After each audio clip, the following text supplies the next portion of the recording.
मैं थोड़े से शब्दों में अपनी गवाही आपके सामने रखना चाहता हूँ। मैं जानता हूँ आप सभी लोग परमेश्वर के चुने हुए हैं। प्रभु ने आप सभी को आशीषित किया है, बचाया है और आपके जीवन में गवाही है। लेकिन मैं भी अपनी गवाही से प्रभु को महिमा देना चाहता हूँ। हालेलुया। सुनना चाहेंगे आप? मेरा नाम मार्क त्रिभुवन है और मैं मुंबई में पला बड़ा हूँ। मेरा जन्म मुंबई का है। मेरे मम्मी पापा मसीह परिवार से आते हैं और मेरा जन्म ही मसीह परिवार में हुआ। तो बचपन से मेरे पापा स्ट्रिक्ट होने की वजह से, आर्मी में थे, तो स्ट्रिक्ट होने की वजह से काफ़ी डिसिप्लिन और रूल्स एंड रेगुलेशंस के साथ मेरी परवरिश हुई, है ना। और बचपन से ही मुझे चर्च की आदत है, प्रार्थना करने की आदत है, वचन पढ़ने की आदत है।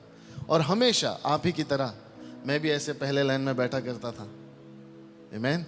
और मुझे चर्च जाने का बहुत उत्साह होता था, बहुत शौक होता था, बहुत आनंद आता था। मुझे गीत गाने का आनंद आता था, बाइबल पढ़ने का। और ये सब मेरी मम्मी और पापा की वजह से हुआ। हालेलुया। बचपन से ही मुझे वचन की सीख मिली। प्रार्थना में मैं आगे बढ़ता गया और धीरे धीरे करके मैं कीबोर्ड बजाने लगा। वो जो कॉन्गो नहीं आता, आप देखे, ट्रिपल, वो भी मैंने बजाना शुरू किया। और धीरे धीरे मुझे बहुत अच्छा लगता था म्यूजिक बजाना। मेरे पापा भी बजाते हैं। तो ऐसे करके मैं आगे बढ़ता गया, स्कूल में बढ़ता गया, पढ़ाई में भी बहुत अच्छा था। लेकिन एक समय के बाद ऐसा एहसास होने लगा कि मेरे घर वाले जो है रूल्स एंड रेगुलेशंस बहुत ज़्यादा हो गए, है कि नहीं। ये मत करो, वो मत करो, दोस्तों के साथ मत जाओ, खेलने मत जाओ, ऐसा मत करो, वैसा मत करो, ये मत करो, वो मत करो। तो मुझे थोड़ी परेशानी होने लगी। मैं कहने लगा क्यों ना जाओ, है कि नहीं। हुआ होगा आप लोगों के साथ भी, क्यों ना जाओ, ये मेरे माँ बाप अच्छे नहीं है, यहाँ नहीं भेजते, वहाँ नहीं भेजते। जब देखो मुझे प्रार्थना में लेके जाते, मुझे खेलना है। जब देखो मुझे मीटिंग के लिए लेके जाते, मुझे पिकनिक नहीं भेजते, कुछ नहीं करने देते। मेरे लाइफ में कोई एंजॉयमेंट ही नहीं है। सिर्फ प्रार्थना जाओ, सिर्फ बाइबल पढ़ो, सिर्फ प्रार्थना करो, बस यही है। गर्मियों की छुट्टी में लोग कहाँ कहाँ जाते हैं, मनाली जाते हैं, गोवा जाते हैं, केरला जाते हैं। मुझे एक पास्टर के घर भेज दिया जाता था। एक पास्टर के घर भेज दिया जाता था, एक एक महीना में उनके पास रहता था। हालेलुया। और वो पास्टर भी प्रभु के बहुत अभिषिक्त और आशीषित दास थे। सुबह सुबह 3 बजे उठा देते थे, चलो प्रार्थना करनी है, चलो बाइबल पढ़ना है। सुबह 3 बजे, 12 बजे तो मैं सोया हूं। परेशानी होने लगी थोड़ी सी, ये क्या जिंदगी है, मुझे नहीं अच्छा लगता था। थोड़ी सी घुटन सी महसूस होती है। फिर धीरे धीरे जैसे मैं बड़ा हो गया, मेरे दोस्त बन गए। और ये मुकाम जो होता है जिंदगी में, सबसे खतरनाक मुकाम होता है, जब आपके दोस्त बनने लग जाए। तो कुछ मेरे दोस्त बन गए जिन्होंने मुझे 7वीं में सिगरेट पीना सिखाया। जब मैं 7वीं में था, 7th में, मैंने सिगरेट पीना शुरू किया ऐसी। और धीरे धीरे मैंने देखा कि मेरे दोस्त मुझे किसी भी बात के लिए मना नहीं करते। घर पे सारी चीजों के लिए मना करते, दोस्त कभी नहीं मना करते। कितने अच्छे हैं, है कि नहीं। दोस्त कभी भी मना नहीं करते। और मैं उनके साथ बहुत मजे करता था। और जैसे जैसे मैं बढ़ता गया, एक क्लास से दूसरी क्लास, 7वीं 8वीं 9वीं 10वीं तक आने लगा, तो मेरी हालत थोड़ी बिगड़ती गई। दोस्ती बढ़ने लगी, परमेश्वर से दूर होता गया। संडे को मैं वर्शिप करता था, कीबोर्ड बजाता था। जैसी चर्च से बाहर आ जाए, दोस्त, और फिर उसके बाद सिगरेट पियो, फिर शराब पियो, और धीरे धीरे करके ड्रग्स की भी आदत लग गई। और जब मैं 10वीं में था, तब मुझे ड्रग्स की आदत लग गई। बहुत अच्छा लगता था मुझे जब मेरे साथ 8-10 लोग घूमते थे मुंबई के सड़कों पे। आप जानते हैं मुंबई शहर, वहाँ पर बड़े बड़े लोगों से दोस्ती होना बहुत बड़ी बात मानी जाती है, और मेरे दोस्त भी होते थे सारे गुंडे और लफंगे, जिनके साथ रहकर मुझे ऐसा लगता था कि ये मुझे किसी भी हालात से बचा लेंगे, मुझे छुड़ा लेंगे, मेरे लिए लड़ लेंगे ये लोग, है कि नहीं। एक होता है कि ये मेरे साथ है, ये भाई मेरे साथ है। मुंबई में भाई लोग होते हैं, यहाँ पर पता नहीं, मुंबई के भाई लोग होते हैं। ये मेरे साथ है, ये मुझे बचा लेगा, मुझे कुछ नहीं होगा। जब भी मेरी किसी से लड़ाई होगी ये सब मेरे साथ खड़े होंगे। तो इनसे मेरी दोस्ती बढ़ने लग गई, और धीरे धीरे मुझे रियलाइज हुआ कि ये जो मेरे दोस्त है ये कोई मामूली दोस्त नहीं है, बहुत पहुंचे हुए हैं। हर हफ्ते किसी की खबर आ रही है, इसने इसको मार दिया, उसने उसको मार दिया, और मैं तो रोज इनके साथ उठता बैठता हूं। आज इसको जेल में डाल दिया, आज इसको तड़ी पार कर दिया। ऐसी जिंदगी जी रहा हूं मंडे टू सैटरडे, और संडे का सुबह का जो 3 घंटा है वो मैं बहुत पवित्र बन के आराधना करके कीबोर्ड बजा के। अगर आप मुझे संडे को देखोगे आप यकीन नहीं करोगे आप वही मंडे वाला मार्क है, और अगर आप मंडे को देखोगे तो यकीन नहीं करोगे ये वही है जो आराधना करता है। हालेलुया। वो ढोलकी की तरह डबल हो गया था मैं, यहां से भी यहां से भी। Praise the Lord. और धीरे धीरे करके ये ड्रग्स की आदत मुझे खाने लगी। आमीन। एक बार जब हम नशे में थे तो हमने बहुत ज़्यादा नशा कर ली, और एक समय ऐसा आ गया कि मुझे जो है वो ड्रग्स उसका असर नहीं होता था, मुझे नशा नहीं होती थी। तो उसके लिए दूसरे तरीके हम ढूंढते थे कि इसको और एनहेंस करने के लिए, इसको बढ़ाने के लिए हम और क्या किया जाए। तो कोई शराब पी रहा है, तो कोई और ड्रग्स ले रहा है, तो कोई कुछ और कर रहा है। तो मेरे एक दोस्त था, उसने अपने पॉकेट में से एक टैबलेट का पैकेट निकाला, पता नहीं कहाँ से लाया था, उसमें से 2 गोलियां ली, उसने खा ली। दोपहर का समय था, उसने खा ली और वो ऐसे लेट गया। हम अपने घर चले गए, रात को फिर आए, देखे तो वो लेटा हुआ है। तो हमने कहा दोपहर को उठा होगा, सो के वापस कुछ पी के वापस सो गया होगा। फिर हम घर चले गए, दूसरे दिन सुबह हम आए तो देखा तो फिर भी लेटा हुआ है। तो हमने आजू बाजू वाले से पूछा ये क्या हुआ है? कह रहा है भैया ये कल से उठा ही नहीं है, शाम हो गई उठा नहीं है। 2 दिन तक वो लड़का वही पड़ा था। और तब परमेश्वर की आत्मा ने मुझसे बात करना शुरू किया कि ये गलत है, ये सही नहीं है। और मुझे मन में ऐसा एक डर सा पैदा हो गया कि मुझे यहां तक नहीं जाना है, ये लेवल का नशा मुझे नहीं करना है। 2-2, 3-3 दिन तक पड़े रहो, ये अच्छी बात नहीं है।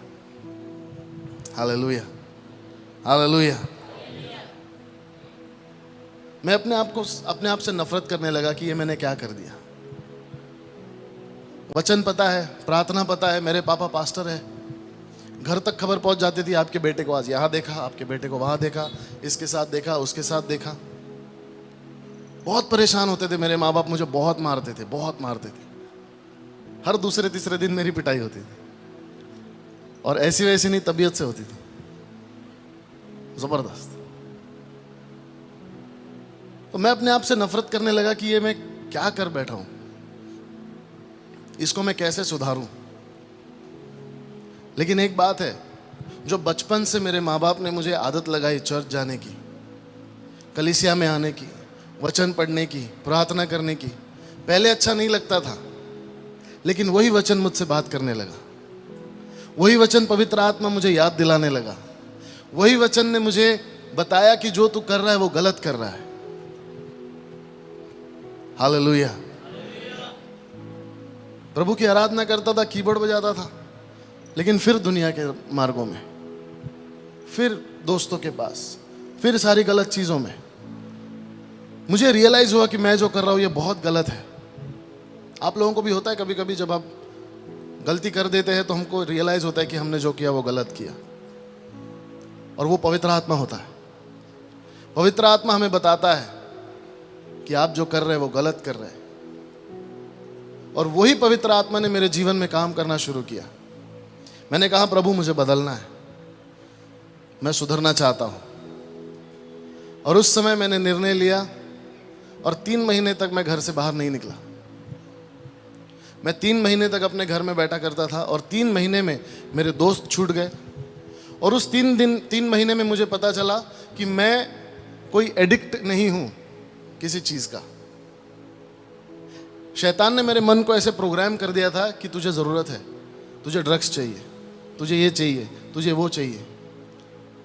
लेकिन पवित्र आत्मा की सामर्थ्य ने मुझे संभाला और मैं जान गया कि मैं एडिक्ट नहीं हूं। मेरे दोस्त और मेरे नशे आराम से छूट गए। हालेलुया, बहुत आसानी से छूट गए।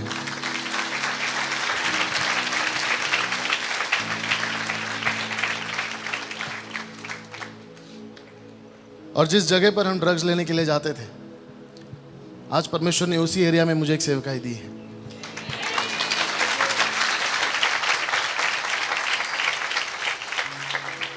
छोटे छोटे बच्चे हैं वहां पर ड्रग्स बेचते हैं, छोटे छोटे बच्चे हैं, और उन बच्चों के बीच प्रभु का कार्य अद्भुत रीति से हो रहा है। हालेलुया। और हमारा विश्वास है कि आने वाली पीढ़ी जो है ये ड्रग्स फ्री पीढ़ी होने वाली है। आमीन, ये मेरा विश्वास है। उस समय 3 महीने में परमेश्वर ने अद्भुत रीति से मेरा इस्तेमाल किया और 3 महीने तक मैं कुछ भी नहीं करता था। मैं सिर्फ अपना कीबोर्ड और मैं दिन के 8-8, 10-10, 9-9 घंटे कीबोर्ड बजाता था, कभी कभी 12 घंटे, 14 घंटे बस कीबोर्ड बजाता था, सिर्फ इसी रीजन से कि मुझे बाहर नहीं जाना है, मुझे दोस्तों से नहीं मिलना है। और उस समय मैंने कहा प्रभु मैं अपना जीवन तुझे देना चाहता हूँ। कीबोर्ड मैंने अपने आप से सीख लिया, गाना भी गाना मैंने अपने आप से सीख लिया, जो भी था थोड़ा मोटा बजा लेता हूँ, गा लेता हूँ, और ये प्रभु ने मुझे सिखाया। और उस समय जब मैं आराधना कर रहा था, जब मैं प्रैक्टिस कर रहा था, तब प्रभु ने मुझे एक गीत दिया कि यीशु तेरे करीब आने से जिंदगी मेरी बदल गई।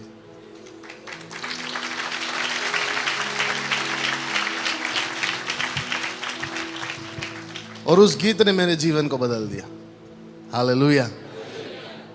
उस गीत के जरिए मैंने परमेश्वर की महिमा की, प्रभु को आदर दिया।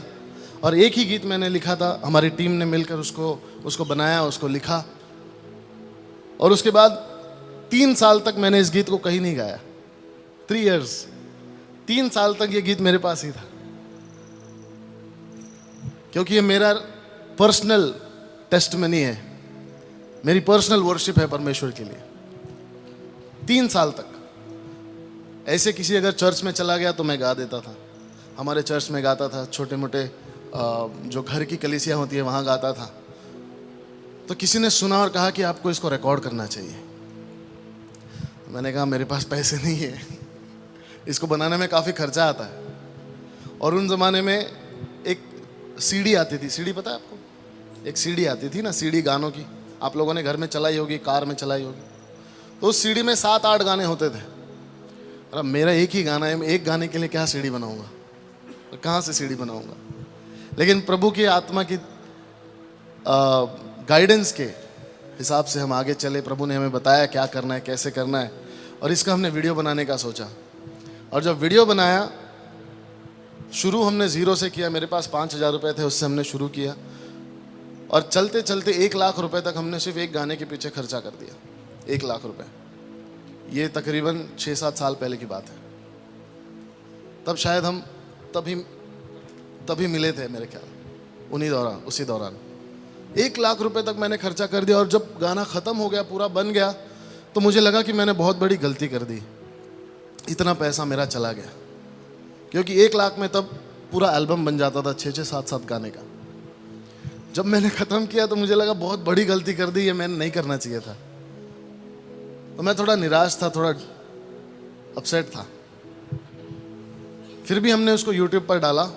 15 अगस्त के दिन हमने उसको रिलीज़ किया। और जब रिलीज़ किया तो पहले ही दिन 24 घंटे के अंदर उसके 25,000 व्यूज़ हो गए। 25,000 व्यूज़ इन 1 डे। 25,000 लोगों ने उसको देखा। तो मुझे थोड़ी तसल्ली मिली।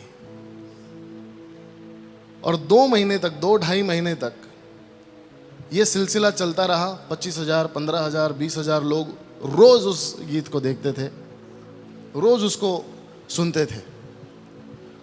और धीरे धीरे ऐसा हुआ कि मुझे मैसेजेस आने लगे, कमेंट्स आने लगे। आप देखते ना यूट्यूब पर कमेंट आते हैं, फेसबुक पर मैसेज आते हैं।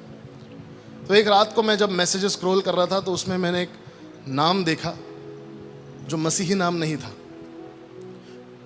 मैंने उस मैसेज को ओपन किया तो उसमें लिखा हुआ था, brother thank you for the song, very blessed, God bless you. मैंने उसको थैंक यू रिप्लाई करके मैं सो गया। दूसरी सुबह, अगली सुबह जब मैं उठा तो मैंने देखा कि उसी सिस्टर ने, उसी बहन ने लंबे मैसेजेस मुझे भेजे हुए हैं। और उस मैसेज को पढ़कर, सुनकर मैं हैरान रह गया। उसमें लिखा हुआ था कि ब्रदर मैं यूएई से हूं, अरब कंट्री से हूं, और मेरा जीवन खत्म हो गया था। मैं अपना जीवन खत्म करना चाहती थी। कुछ हालात ऐसे थे कि मैं जीना नहीं चाहती थी। और मैंने पूरी तैयारी की कि मैं आज रात को जब सब सो जाएंगे, शाम को, तब मैं अपना जीवन खत्म कर दूंगी। मेरे जीने का कोई मकसद ही नहीं है। उसने कहा कि जब मैं शाम की तैयारी कर चुकी थी, ऑलरेडी सारी तैयारी उसने कर ली, दोपहर को उसकी बड़ी बहन ने उसको ये फोन में उससे कहा कि ये नया सॉन्ग आया तो इसको सुन। कुछ ही घंटों पहले की बात है। वो नया सॉन्ग उसने ईयरफोन्स डाला और जब उसने सुना तो उसके आंखों से आंसू आने लगे। उसने एक बार सुना, उसने 2 बार सुना, और वो बार बार उस गीत को सुनते गई। और जब उस गीत को सुन रही थी तो उस गीत ने उससे बात करना शुरू किया। और उसने कहा कि ब्रदर इस गीत की वजह से आज मैं जिंदा हूं। मैंने सुसाइड करने का निर्णय मेरा कैंसिल कर दिया।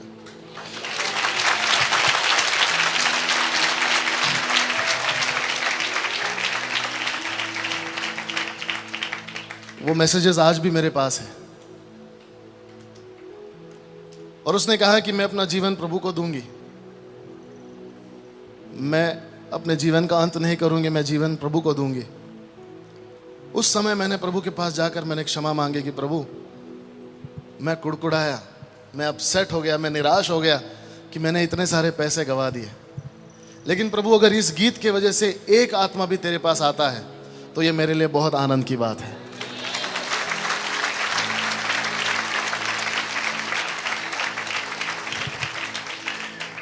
उस वक्त मैंने प्रभु से माफी मांगी और उसके बाद परमेश्वर ने अद्भुत रीति से कई सारे लोगों के जीवन में इस गीत के जरिए काम करना शुरू किया। तब से मैंने प्रभु से कहा कि प्रभु अब मैं पीछे नहीं हटूंगा। अब चाहे जितना भी कुछ लग जाए, मेरी जान भी चली जाए, लेकिन जो मुझसे बन पड़ता है, खास करके जवानों के लिए, मेरा हृदय उनके लिए टूटता है। क्योंकि मैं जिस जगह से आया हूं, मैं चाहता हूं कि कोई भी उस परिस्थिति से ना गुजरे। क्योंकि मेरे जीवन के सबसे इंपॉर्टेंट और प्रेशियस दिन मैंने वेस्ट कर दिए, मैंने गवा दिए। मैंने जो मेरा प्राइम टाइम था, 15, 16, 17, 18, 19, 20 साल का, 22 साल तक का, मैंने उसको वेस्ट कर दिया पूरी तरह से। 20 साल तक आप जवानों को मैं चैलेंज करना चाहता हूं कि नशा करना कोई बड़ी बात नहीं है, बहुत आसान है। रिलेशनशिप में रहना कोई बड़ी बात नहीं है, बहुत आसान है। माँ बाप से बगावत करना कोई बड़ी बात नहीं है। प्रभु के लिए जी के दिखाओ तो मैं मानूं। ऐसी डेयरिंग करो कि मैं इस दौर में प्रभु के लिए जी कर दिखाऊंगा। हम जवानों को एक ट्रेंड बनाना है कि इस पाप के संसार में मुझे प्रभु के लिए जीना है। Hallelujah, hallelujah.